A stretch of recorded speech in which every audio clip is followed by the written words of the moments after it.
Në 3 raste njeriu ka mundësi ta detektoj, ta dekodoj dhe ta zbuloj se çka ka në brendësinë e tij. Rasti i parë është kur hidhrohet dhe kur zemrohet.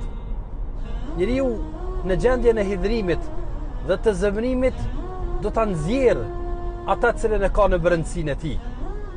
Andaj ka njerëz të cilët në rastin e hidhrimit dhe të zemrimit shprehja më e madhe që mund të jetë e tyre është Allahu të zoft, Allahu drejtoft.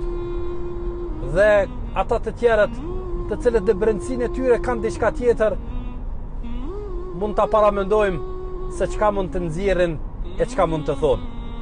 Rasti i dytë është rasti i arritjes së rezultateve të caktuara në jetë.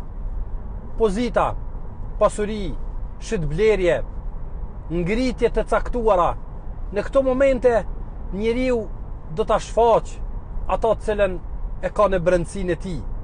Dhe varësisht nga sjellja përballë këtyre të mira dhe negative, është edhe ajo që njeriu e posedon dhe e ka në pronësinë e tij, në zemrën e tij.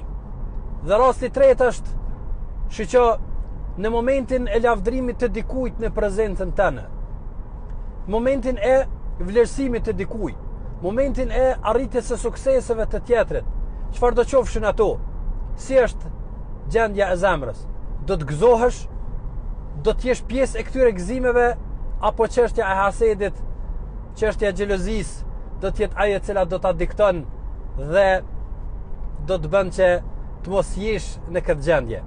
Pra, në këto 3 raste kërkoje brendësinë e zemrës tënde, sepse në këto 3 raste shfaqet ajo që është në realitet në brendësi, edhe pse shpesh herë ne e kamuflojmë edhe e mbulojmë me sjellje të caktuara.